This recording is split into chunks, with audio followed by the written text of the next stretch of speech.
I'm going to tell you a story of The Hobbit by JRR Tolkien.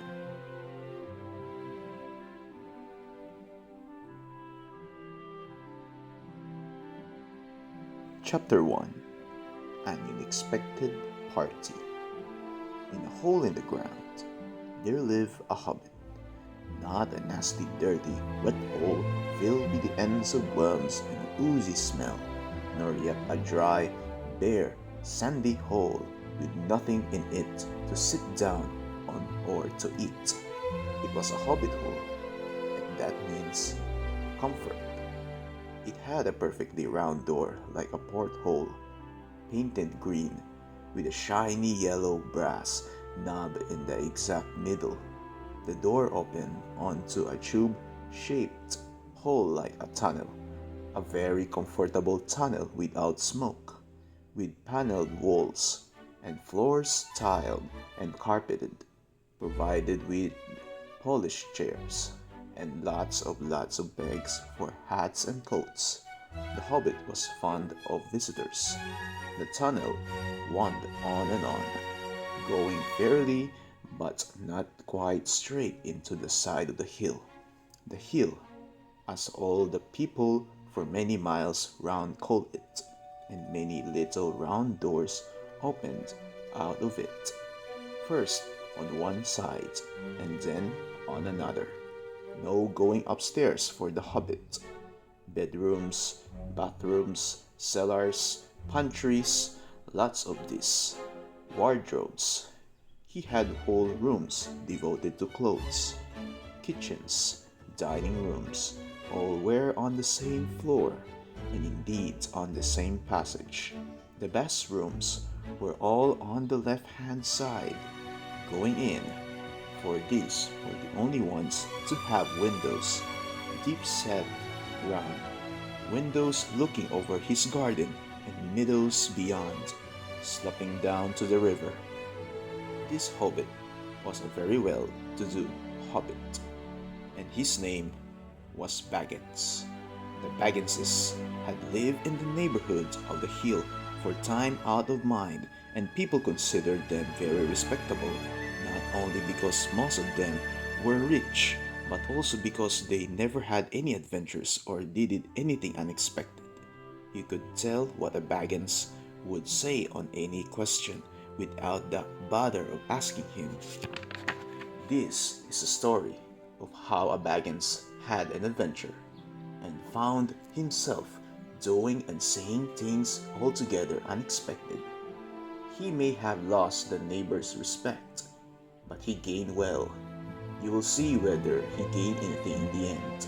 The mother of our particular hobbit. What is a hobbit? I suppose hobbits need some description nowadays, since they have become rare and shy of the big people, as they call us. They are, or were, a little people, about half our height and smaller than the bearded dwarves. Hobbits have no beards. There is little or no magic about them, except the ordinary everyday sort which helps them to disappear quietly and quickly when large stupid folk like you and me come blundering along, making a noise like elephants which they can hear a mile off. They are inclined to be fat in the stomach.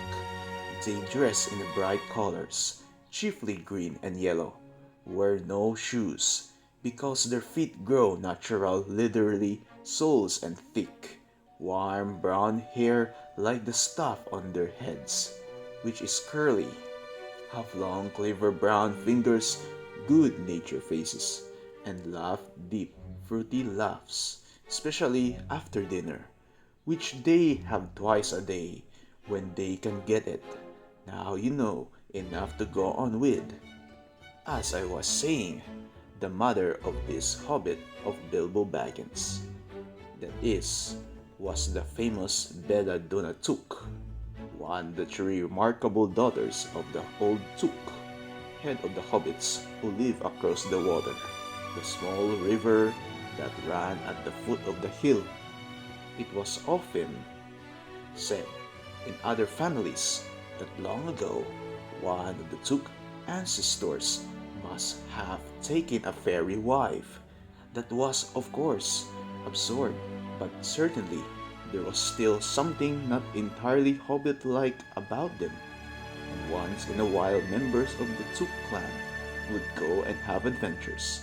They discreetly disappeared, and the family hushed it up. But the fact remained that the Tooks were not as respectable as the Bagginses. Thought they were undoubtedly richer. Not that Belladonna Took ever had any adventures after she became Mrs. Bongo Baggins. Bongo, that was Bilbo's father, built the most luxurious hobbit hole for her, and partly with her money. That was to be found either under the hill or over the hill or across the water. And there they remain to the end of their days. Still, it is probable that Bilbo, her only son, although he looked and behaved exactly like a second edition of his solid and comfortable father, got something a bit queer in his makeup from the Took side, something that only waited for a chance to come out. The chance never arrived until Bilbo Baggins was grown up, being about 50 years old or so, and living in the beautiful hobbit hole built by his father, which I have just described for you, until he had in fact apparently settled down immovably. By some curious chance, one morning long ago, in the quiet of the world, when there was less noise and more green, and the hobbits were still numerous and prosperous, and Bilbo Baggins was standing at his door after breakfast smoking an enormous long wooden pipe that reached nearly down to his woolly toes, neatly brushed. Gandalf came by. Gandalf! If you had heard only a quarter of what I have heard about him, and I have only heard very little of all there is to hear, you would be prepared for any sort of remarkable tale.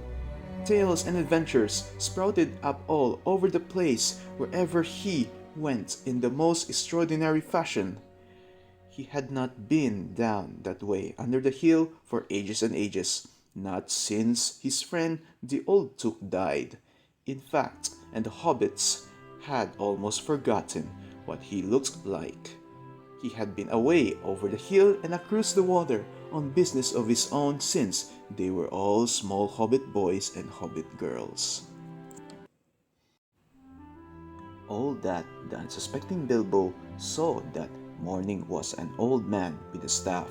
He had a tall pointed blue hat, a long grey cloak, a silver scarf, over which his long white beard hung down below his waist, and immense black boots. "Good morning," said Bilbo, and he meant it. The sun was shining and the grass was very green, but Gandalf looked at him from under long bushy eyebrows that stuck out further than the brim of his shady hat. "What do you mean?" he said. Do you wish me a good morning, or mean that it's a good morning whether I want it or not? That you feel good this morning, or that it is a good morning to be good on?" "All of them at once," said Bilbo. "And a very fine morning for a pipe of tobacco out of doors into the bargain. If you have a pipe about you, sit down and fill of mine. There is no hurry. We have all the day before us." Then Bilbo sat down on a seat by his door, crossed his legs, and blew out a beautiful grey ring of smoke that sailed up into the air without breaking and floated away over the hill. "Very pretty," said Gandalf, "but I have no time to blow smoke rings this morning. I am looking for someone to share in an adventure that I am arranging, and it's very difficult to find anyone." "I should think so in these spots. We are plain, quiet folk and have no use for adventures. Nasty, disturbing, uncomfortable things make you late for dinner. I can think what anybody sees in them," said our Mr. Baggins. and stuck one thumb behind his braces and blew out another even bigger smoke ring.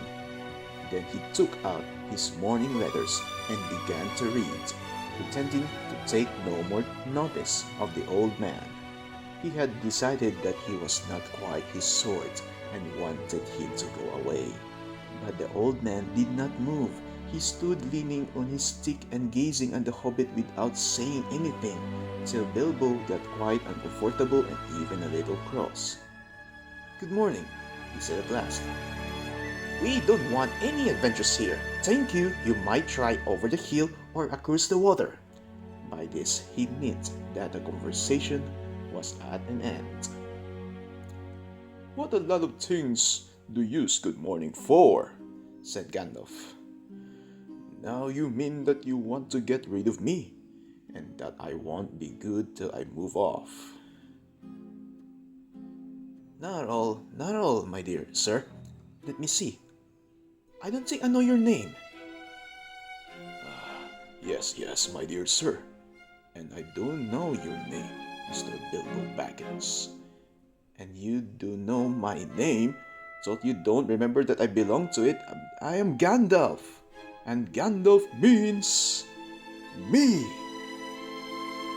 To think that I should have lived to be Good Morning by Belladonna son, as if it was selling buttons at the door.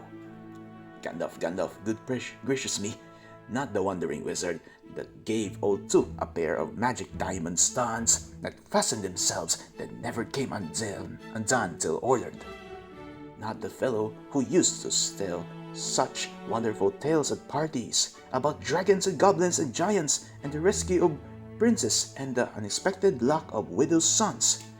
Not the man that used to make such particularly excellent fireworks. I remember those. Old Took used to have them on Midsummer's Eve. Splendid! They used to go up like great delights and snapdragons and laburnums of fire and hang in the twilight all evening. You will notice already that Mr. Baggins was not quite so prosy. He liked to believe also that he was very fond of flowers. Dear me, he went on. Not the Gandalf who was responsible for so many quiet lads and lasses going off into the blue for mad adventures. Anything from climbing trees to visiting elves or sailing in ships, sailing to other shores. Bless me, life used to be quite you used to upset things badly in these parts. Once upon a time, I beg your pardon, but I have no idea you were still in business." "Where else should I be?" said Gandalf. "All the same, I am pleased to find you remember something about me. You seem to remember my fireworks kindly at any rate, and that is not without hope. Indeed, for your old grandfather Took's sake, and for the sake of poor Belladonna, I will give you what you ask for." "I beg your pardon. I have not asked for anything." "Yes, you have. Twice now. My pardon, I give it to you. In fact, I will go so far as to send you on this adventure. Very amusing for me, very good for you, and profitable too, very likely if you ever get over it." "Sorry, I don't want any adventures. Thank you, not today." "Good morning. But please come to tea anytime you like. Why not tomorrow? Come tomorrow? Goodbye." With that, the hobbit turned and scuttled inside his round green door and shut it as quickly as he dared, not to seem rude. Wizards, after all, are wizards. "What on earth did I ask him to tea for?" he said to himself, and he went to the pantry. He had only just had breakfast, but he thought a cake or two and a drink of something would do him good after his fright. Gandalf, in the meantime, was still standing outside the door and laughing long but quietly. After a while, he stepped up and with the spike on his staff scratched a queer sign on the hobbit's beautiful green front door. Then he strode away, just about the time when Bilbo was finishing his second cake and beginning to think that he had escaped adventures very well. The next day, he had almost forgotten about Gandalf. He didn't remember things very well, unless he put them down on his engagement tablet, like this: Gandalf Tea Wednesday. Yesterday, he had been too flustered to do anything of the kind. Just before tea time, there came a tremendous ring on the front door bell, and then he remembered. He rushed and put on the kettle and put out another cup and saucer and an extra cake or two and ran to the door. "I'm sorry to keep you waiting," he was going to say when he saw that it was not Gandalf at all. It was a dwarf with a blue beard tucked into a golden belt, very bright eyes under his dark green hood. As soon as the door was opened, he pushed inside, just as if he had been expected. Shing! He hung his hooded cloak on his nearest peg and "Dwalin, at your service," he said with a low bow. "Bilbo Baggins, at yours," said the hobbit, too surprised to ask any questions for the moment. When the silence that followed had become uncomfortable, he added,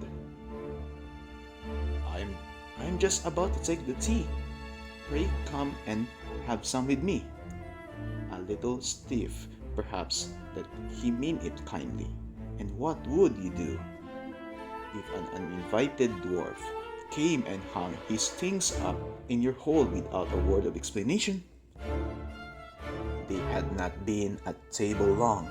In fact, they had hardly reached the third cake when there came another even louder ring at the bell. "Excuse me," said the hobbit, and off he went to the door.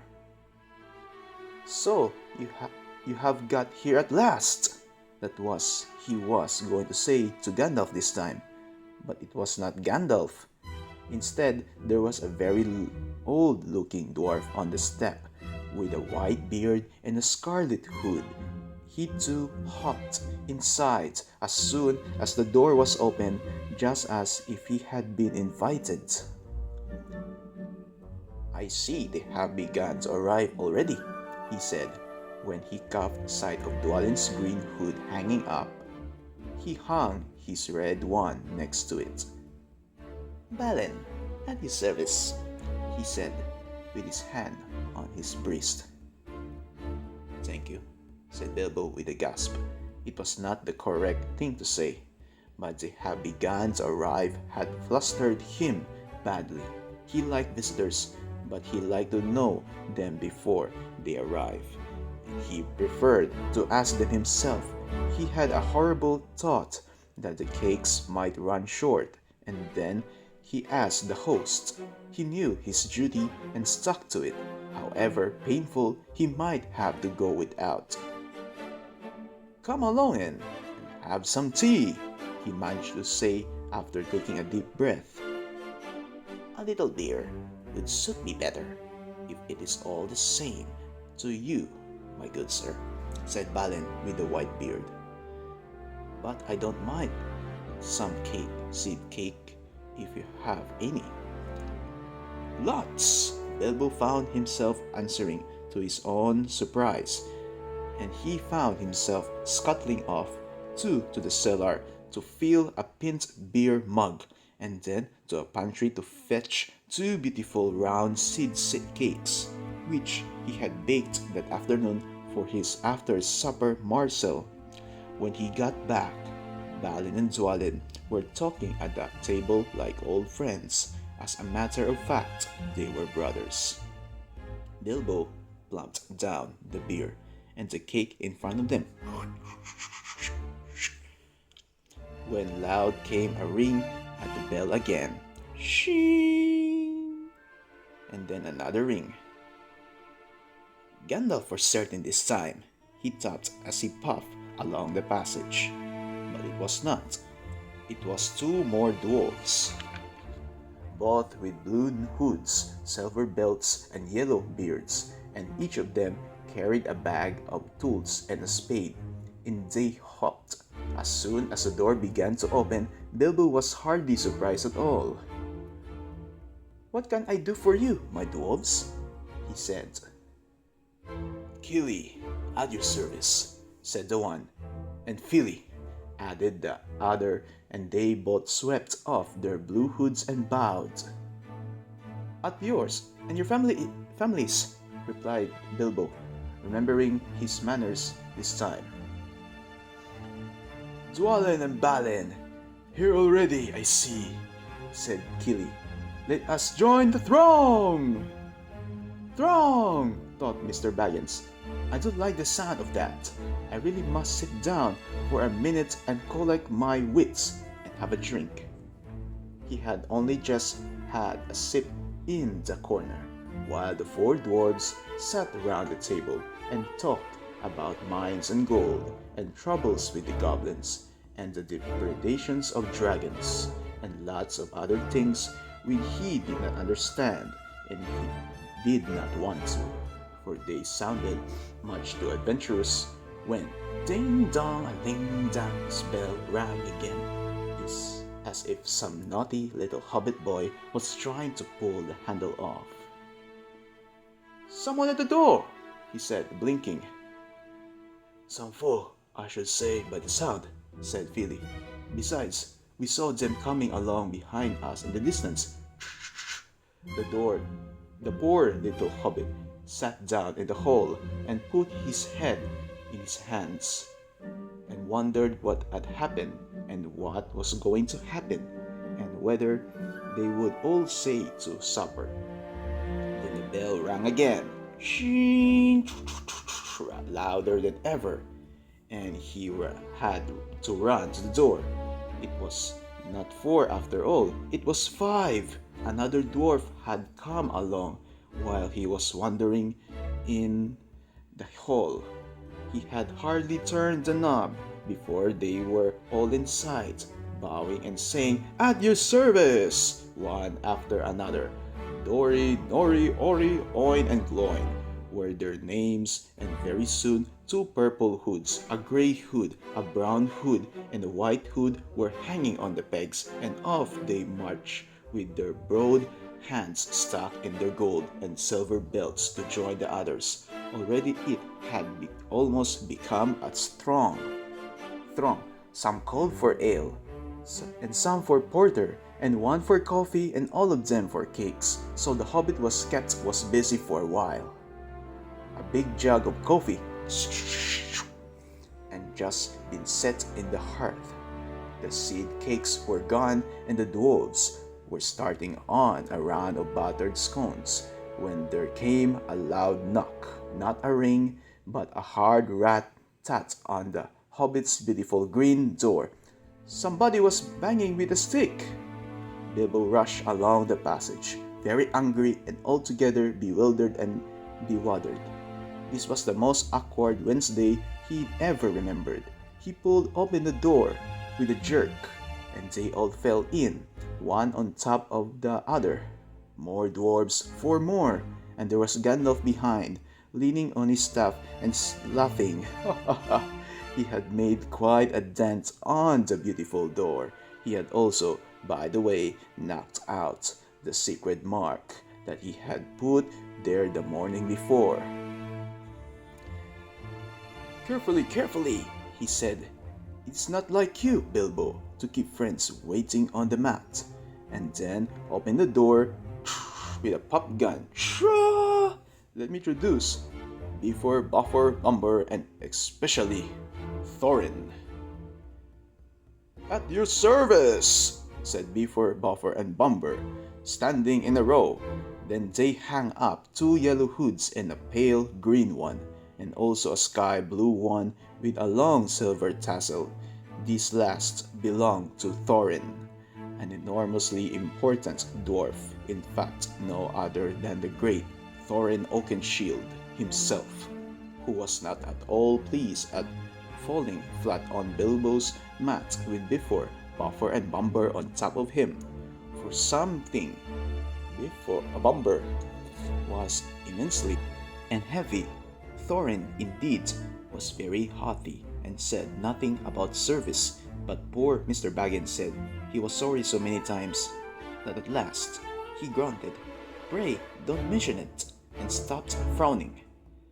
"Now we are all here," said Gandalf, looking at the row of 13 hoods, the best detachable party hoods, and his own hat hanging on the pegs. "Quite a merry gathering. I hope there is something left for the latecomers to eat and drink." "What's that? Tea? No, thank you. A little red wine, I think, for me." "And for me," said Thorin. "And washberry jam and apple tart," said Bifur. "And mince pies and cheese," said Buffer. "And pork pie and salad," said Bumber. "And more cakes and ale and coffee, if you don't mind. Call the other dwarves through the door. Put on a few eggs. There's a good fellow," Gandalf called after him, as the hobbit stamped off to the pantries.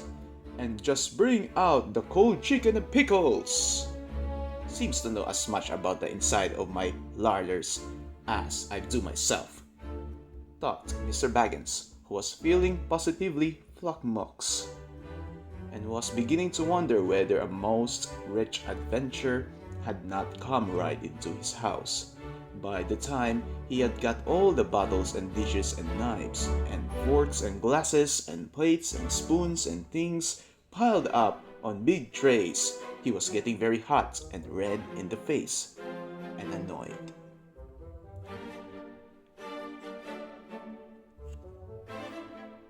"Fusticate and bebother these dwarves," he said aloud. "Why don't they come and lend a hand?"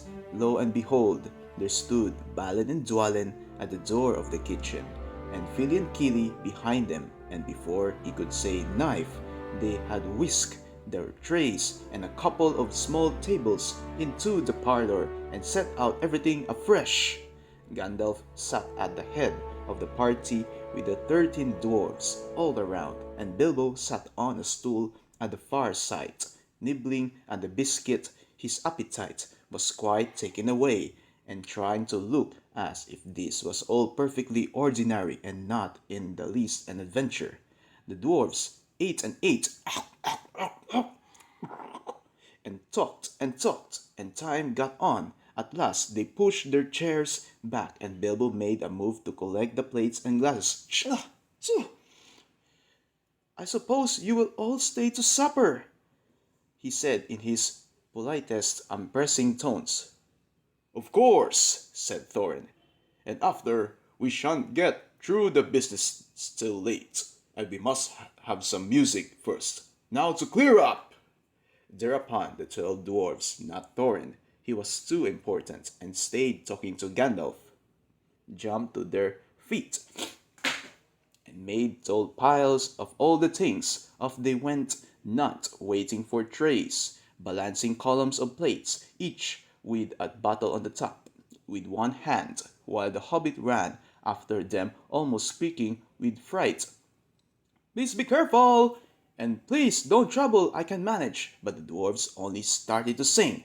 "Chip the glasses, crack the plates, blunt the knives and blend the forks. That's what Bilbo Baggins hates. Smash the bottles, burn the corks, cut the cloth and treat the fat. Pour the milk on the pantry floor, leave the bones on the bedroom mat, splash the wines on every door, damp the cracks in the boiling bowl, pull them up with the dumping pole. When you finish up any are whole, send them down the hole to roll. That's what Bilbo Baggins hates, so carefully with the plates." And of course, they did none of these dreadful things, and everything was clean and put away safe, as quick as lightning, while the hobbit was turning round and round in the middle of the kitchen, trying to see what they were doing. Then they went back and found Thorin with his feet on the fender smoking a pipe. He was blowing the most enormous smoke rings, and wherever he told one to go, it went up the chimney. or behind the clock on the mantelpiece, on under the table, or round and round the ceiling. But whatever or wherever it went, it was not quick enough to escape Gandalf. Pop! He went, a smaller smoke ring from his short clay pipe straight through each one of Thorin's. Then Gandalf's smoke rings would go green and come back to hover over the wizard's head. He had a cloud of them about him already, and in the dim light it made him look strange and sorcerous. Bilbo stood still and watched. He loved smoke rings, and then he blushed to think how proud he had been yesterday morning of the smoke rings he had sent up the wind over the hill. "Now for some music," said Thorin. "Bring out the instruments." Fili and Kili rushed for their bags and brought back little fiddles. Dori, Nori, and Ori brought out flutes from some were inside their coats. Bumber produced a drum from the hole. Bifur and Buffer went out too and came back with clarinets that they had left among the walking sticks. Dwalin and Balin said, "Excuse me, I left mine in the porch." "Just bring mine in with you," said Thorin. They came back with viols as big as themselves, and with Thorin's harp wrapped in a green cloth. It was a beautiful golden harp, and when Thorin struck it, the music began all at once, so sudden and sweet that Bilbo forgot everything else and was swept away into the dark lands under strange moons, far over the water and very far from his hobbit hole under the hill. The dark came into the room from the little window that opened in the side of the hill. The firelight flickered. It was April, and still they played on, while the shadow of Gandalf's beard wagged against the wall.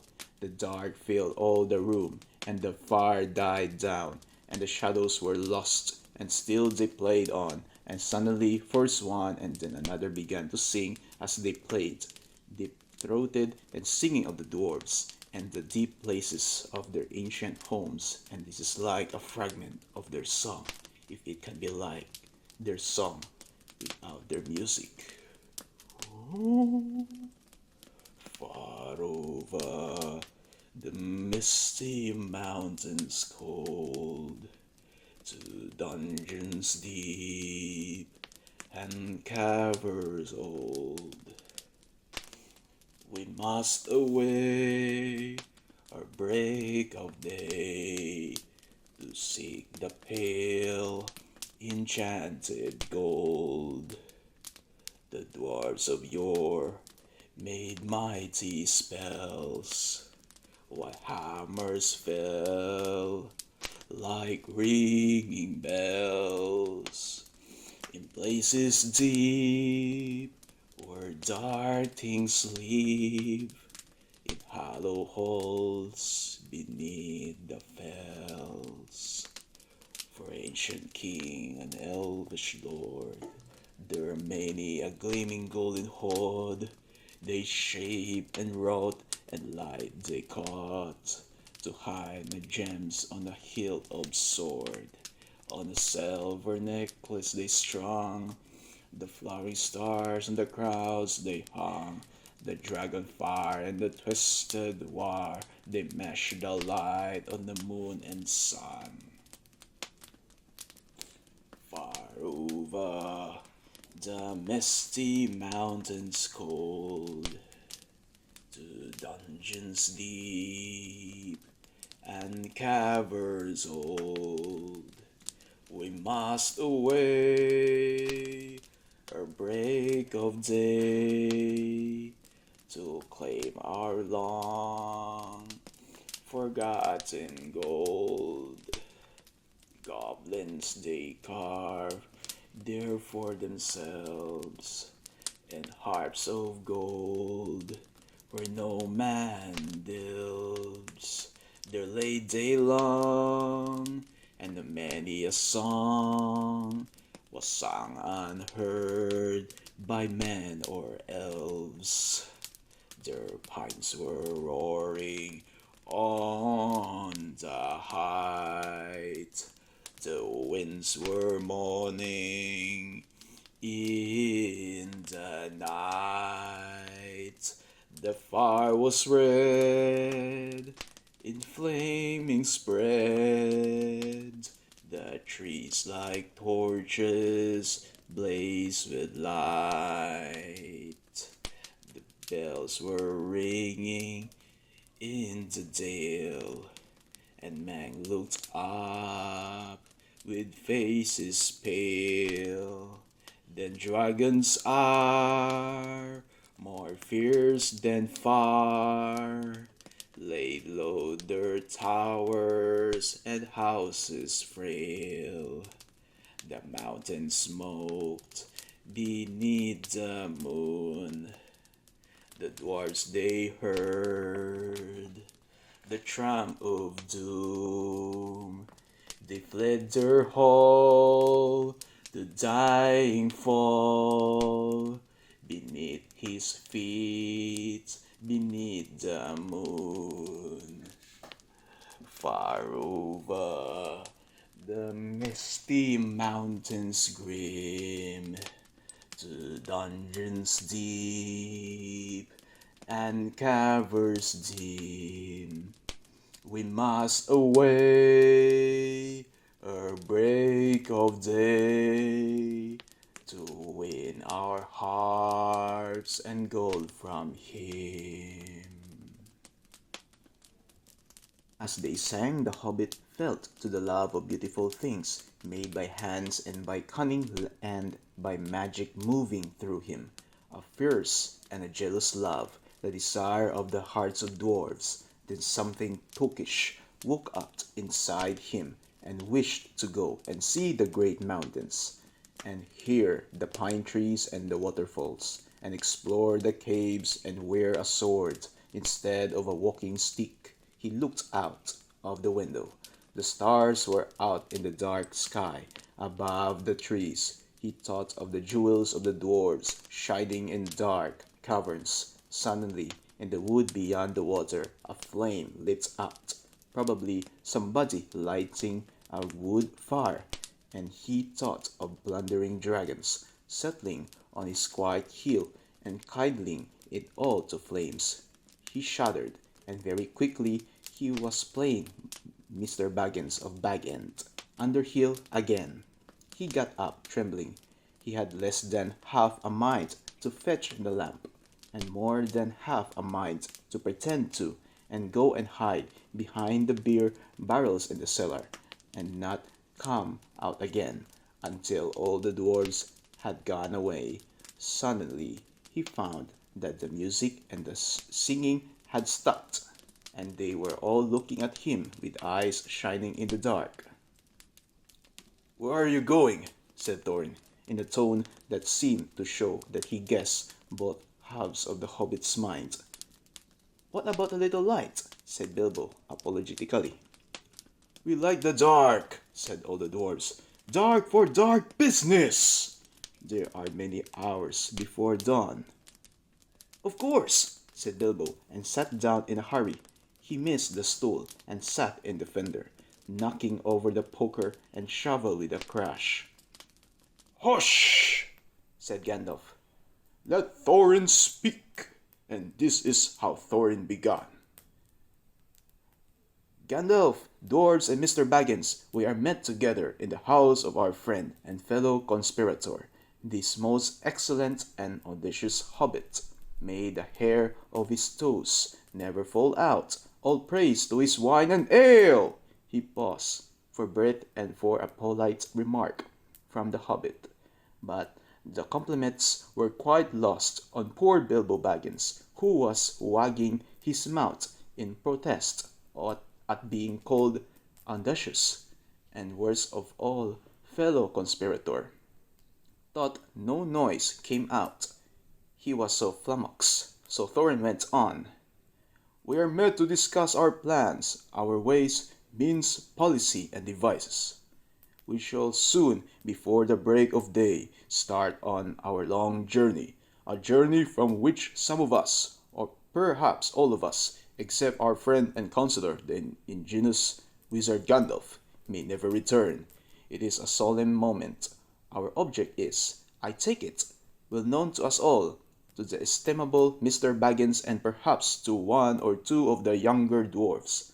I think I should be right in naming Gilly and Philly, for instance. The exact situation at the moment may require a little brief explanation.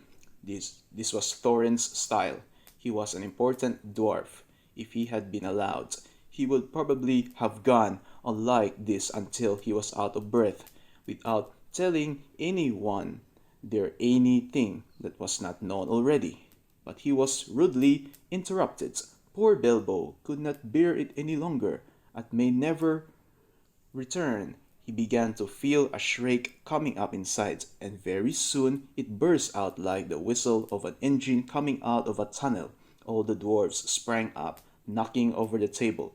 Gandalf struck a blue light on the end of his magic staff, and its firework glare. The poor little hobbit could be seen kneeling on the hearth rug, shaking like a jelly that was melting. Then he fell flat on the floor and kept on calling out, "Struck by lightning! Struck by lightning!" over and over again, and it was all they could get out of him for a long time. So they took him and laid him out of the way on the drawing room sofa with a drink at his elbow, and they went back to their dark business. "Excitable little fellow," said Gandalf, as they sat down again. "Gets funny queer fits, but he's one of the best, as fierce as a dragon in a pinch." If you have ever seen a dragon in a pinch, you will realize that this was only poetical exaggeration applied to any hobbit. Even to old Took's great-grand-uncle Bull who was so huge for a hobbit that he could ride a horse, he charged the ranks of the goblins of Mount Gram in the Battle of the Green Fields, and knocked their king, Golfimble's head clean off with a wooden club. It sailed 100 yards through the air and went down a rabbit hole, and in this way the battle was won and the game of golf invented at the same moment. In the meanwhile, however, Bull gentler descendant was reviving in the drawing room. After a while and a drink, he crept nervously to the door of the parlor. This is what he heard. Gloin speaking. "Humped," or some snort, more or less like that. "Will he do you think it is all very well for Gandalf to talk about this hobbit being first, but one shriek like that in a moment of excitement would be enough to wake the dragon and all his relatives, and kill the lot of us. I think it sounded more like fright than excitement. In fact, if it had not been for the sign on the door, I should have been sure we had come to the wrong house. As soon as I clapped yes on the little fellow bobbing and puffing on the mat, I had my doubts. He looks more like a grocer than a burglar." Then Mr. Baggins turned the handle and went in. The Took side had won. He suddenly felt he would go without bed and breakfast to be taught first. As for little fellow bobbing on the mat, it almost made him really first. Many a time afterwards the Baggins part regretted what he did now, and he said to himself, "Bilbo, you were a fool. You walked right in and put your foot in it." "Pardon me," he said, "if I have overheard words that you were saying.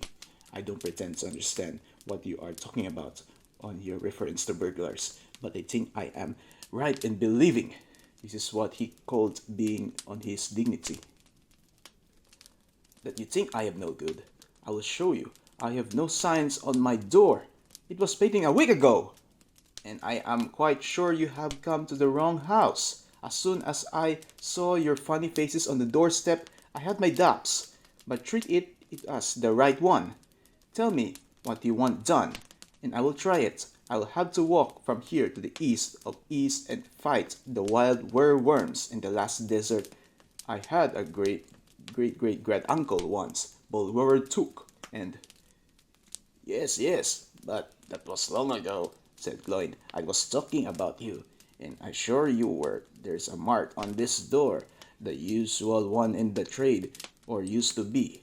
Burglar wants a good job, plenty of excitement and reasonable reward. That's how it is usually read. You can say expert treasure hunter instead of burglar if you like. Some of them do. It's all the same to us. Gandalf told us that there was a man of the sort in these parts looking for a job at once, and that he had arranged for a meeting here this Wednesday tea time. Of course, there is a mark, said Gandalf. I put it there myself for very good reasons. You asked me to find the 14 men for your expedition, and I chose Mr. Baggins. Just let anyone say I chose the wrong man on the wrong house, and you can stop at 13 and have all the bad luck you like, or go back to digging coal. He scowled so angrily at Gloin that the dwarf huddled back in his chair, and when Bilbo tried to open his mouth to ask question, he turned and frowned at him and stuck out his bushy eyebrows, till Bilbo shut his mouth tight with a snap. That's right, said Gandalf. Let's have no more argument. I have chosen Mr. Baggins, and that ought to be enough for you. If I say he's a burglar, he is, or will be when the time comes. There's a lot more in him than you guess, and a deal more than he has any idea of himself. You may possibly all live to take me yet. Now, Bilbo, my boy, fetch the lamp, and let's have a little light on this. On the table, in the light of a big lamp with a red shade, he spread a piece of parchment rather like a map. This was made by Thror, your grandfather, Thorin, he said in answer to the dwarves' excited questions. It is a plan of the mountain. I don't see that this will help us much, said Thorin disappointedly after a glance. I remember the mountain well enough and the lands about it, and I know where Mirkwood is, and the withered heath where the great dragons bred. There is a dragon marked in red on the mountain, said Balin, but it will be easy enough to find him without that, if ever we arrive there. There is one point that you haven't noticed, said the wizard, and that is the secret entrance. You see the rune on the west side, and the hand pointing to it from the other runes.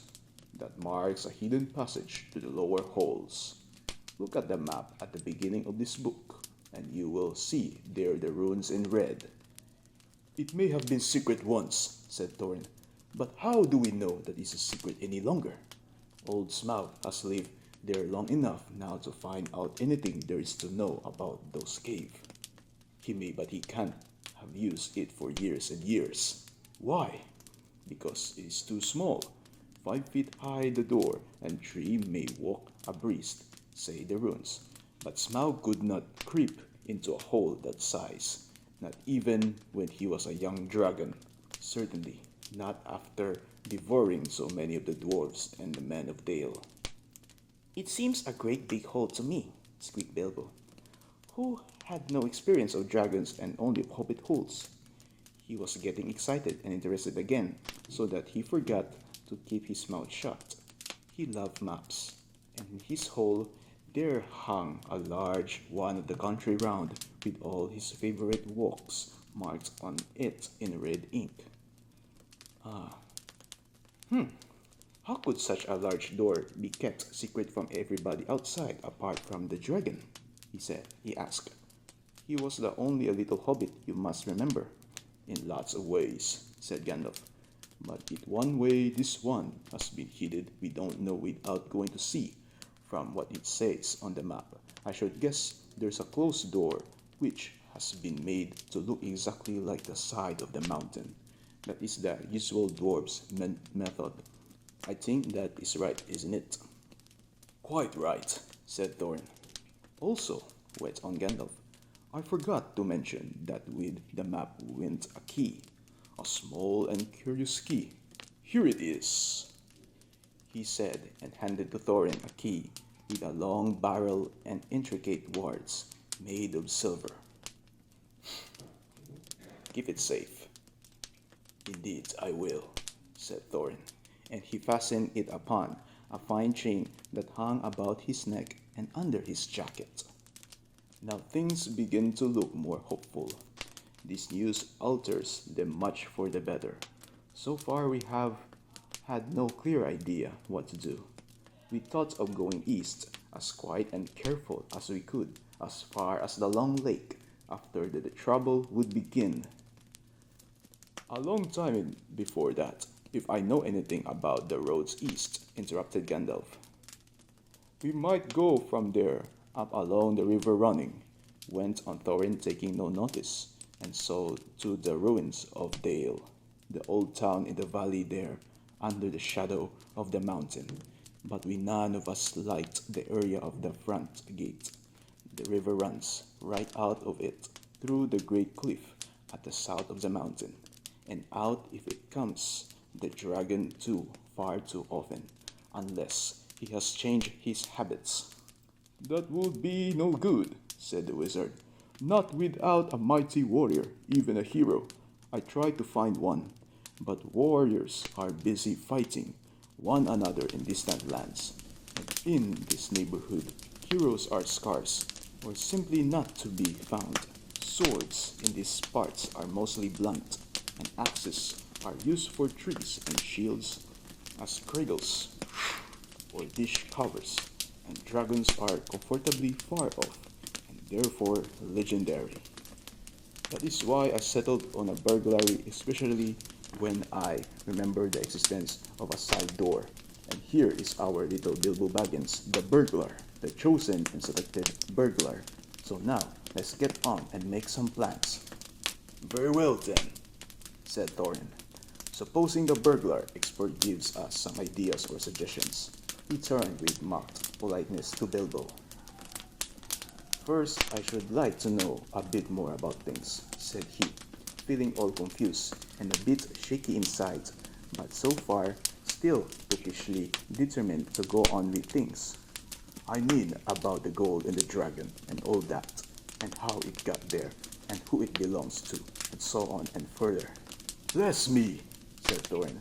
Haven't you got a map? And did you hear our song? And haven't we been talking about all this for hours? All the same, I should like it all plain and clear, said he obstinately, putting on his business manner, usually reserved for people who tried to borrow money of him, and doing his best to appear wise and prudent and professional and live up to Gandalf's recommendation. Also, I should like to know about risk, out-of-pocket expenses, time required, and remuneration, and so forth, by which he meant, what am I going to get out of it? And am I going to come back alive? Oh, very well, said Thor. Long ago, in my grandfather Thor's time, our family was driven out of the far north and came back with all their wealth and their tools to this mountain on the map. It had been discovered by my far ancestor Thrain the Old, but now they mined and they tunneled and they made huger holes and greater workshops. And in addition, I believe they found a good deal of gold and a great many jewels too. Anyway, they grew immensely rich and famous, and my grandfather was king under the mountain again and treated with great reverence by the mortal men who lived to the south and were gradually sprinting up the running river as far as the valley overshadowed by the mountain. They built the merry town of Dale. There in those days, kings used to send for our smiths and reward even the least skillful most richly. Fathers would beg us to take their sons as apprentices and pay us handsomely, especially in food supplies, which we never bothered to grow or find for ourselves. Altogether, those were good days for us, and the poorest of us had money to spend and to lend, and leisure to make beautiful things just for the fun of it. None to speak of the most marvelous and magical toys, the like of which is not to be found in the world nowadays. So my grandfather's halls became full of armor and jewels, and carvings and cups, and the toy market of Dale was the wonder of the North. Undoubtedly, that was what brought the dragon. Dragons steal gold and jewels, from men and elves and dwarves wherever they can find them, and they guard their plunder as long as they live, which is practically forever, unless they are killed, and never enjoy a brass ring of it. Indeed, they hardly know a good bit of work from a bad. Thought they usually have a good notion of the current market's value, and they can make a thing for themselves, not even meant a little loose scale of their armor. There were lots of dragons in the north in those days, and gold was probably getting scarce up there, with the dwarves flying south or getting killed, and all the general waste and destruction that dragons make going from bad to worse. There was a most especially greedy, strong, and wicked worm called Smaug.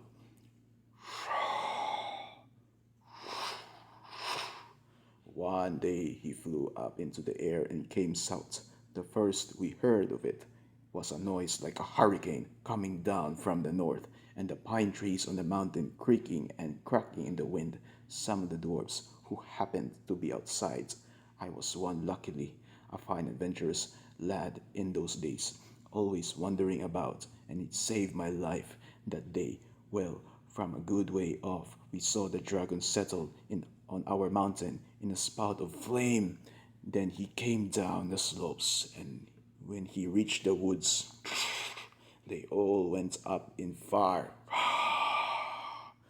By the time all the bells were ringing the dale, boom, boom, and the warriors were arming. Come on, prepare! The dwarves rushed out of their great gate, but there was the dragon waiting for them. None escaped that way. The river rushed up in steam, and the fog fell on the dale. And in the fog, the dragon came on them and destroyed most of the warriors. The unusual unhappy story. It was only too common in those days. Then he went back and crept in through the front gate and routed out all the holes and lanes and tunnels, alleys, cellars, mansions, and passages. After that, there were no dwarves left alive inside, and he took all their wealth for himself. Probably, for that is the dragon's way. He has piled it all up in a great heap far inside, and sleeps on it for a bed.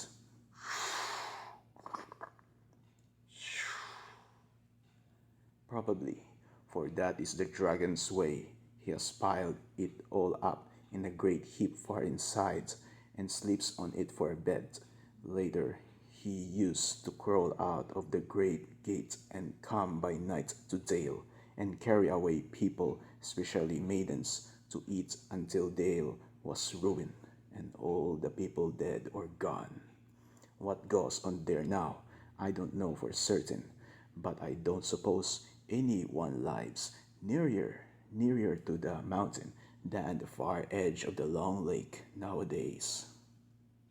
The few of us that were well outside sat and wept in hiding, and cursed Smaug, and though we were unexpectedly joined by my father and my grandfather, with singed beards.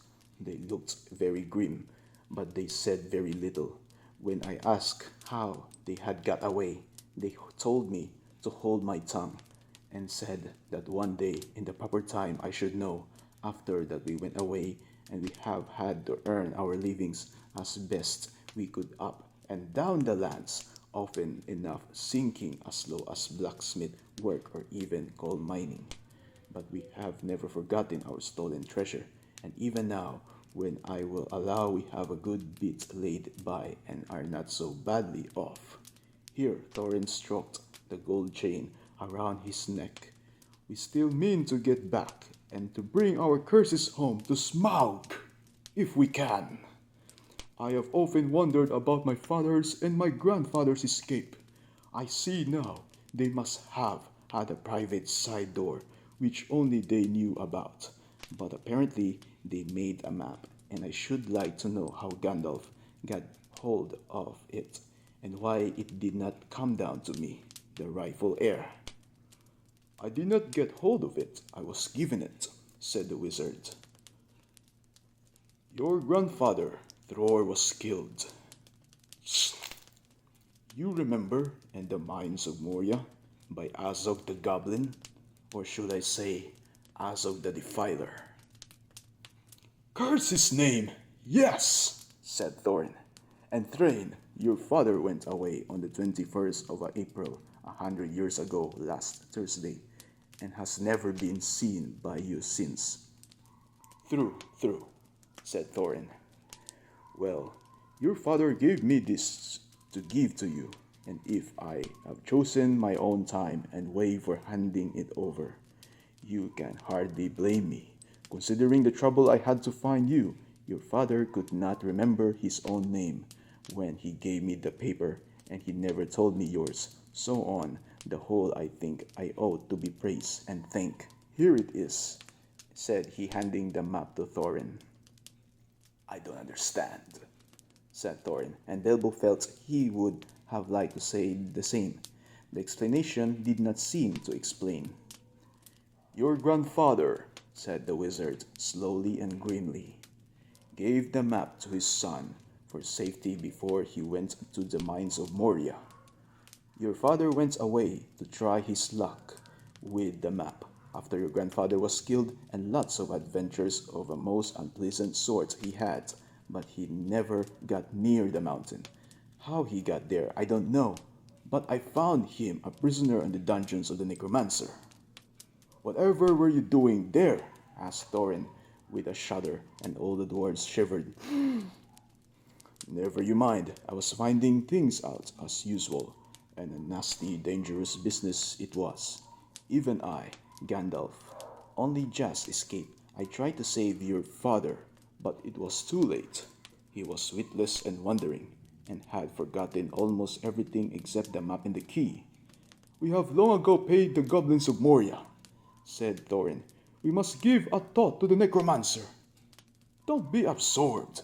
He is an enemy far beyond the powers of all the dwarves put together. If they could all be collected again from the four corners of the world, the one thing your father wished was for his son to read the map and use the key. The dragon and the mountain are more than big enough task for you. Hear, hear, said Bilbo, and accidentally said it loud. Hear what? They all said, turning suddenly towards him, and he was so flustered that he answered, Hear what I have got to say. What's that? They asked. Well, I should say that you ought to go east and have a look around. After all, there is the side door, and dragons must sleep sometimes.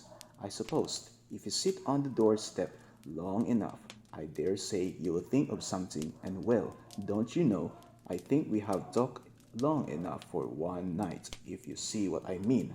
What about bed, and an early start, and all that? I will give you a good breakfast before you go. Before we go, I suppose you mean, said Thorin. Are not you the burglar? And isn't sitting on the doorstep your job? Not to speak of getting inside the door? But I agree about bed and breakfast. I like 6 eggs with my ham when starting on a journey. Fried, not poached. And mind, you don't break 'em. After all the others had ordered their breakfast without so much as a please, which annoyed Bilbo very much, they all got up.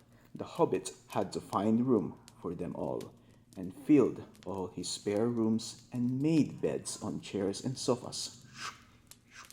Before he got them all stowed and went to his own little bed, very tired and not altogether happy. One thing he did make his mind up about was not to bother to get up very early and cook everybody else rich breakfast. The tookishness was wearing off, and he was not now quite so sure that he was going on any journey in the morning.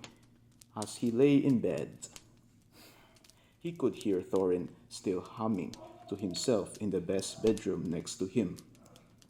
Far over the misty mountains cold, to dungeons deep and caverns old, we must away ere break of day to find our long forgotten gold. Bilbo went to sleep with that in his ears, and it gave him very uncomfortable dreams. It was long after the break of day when he woke up.